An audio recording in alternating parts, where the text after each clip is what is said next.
Hello everybody. So today I want to talk about calculus. The topic today is about integration. So now I want to show you how to answer. We need to use about integration by substitution. So I will put about u equals to this one.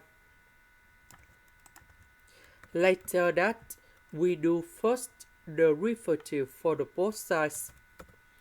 This one we have 2x squared. This one that is about the constant, so you got 0 in here.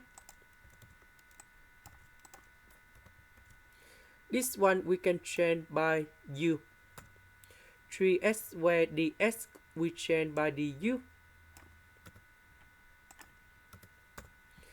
So we have the formula in here.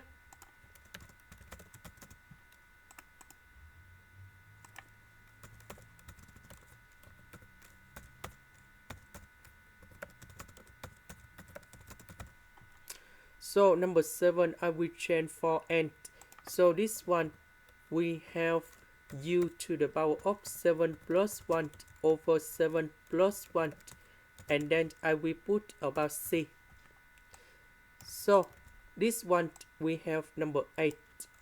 This one we have number 8. About u, that is about this one. This is the end. Thank you for watching.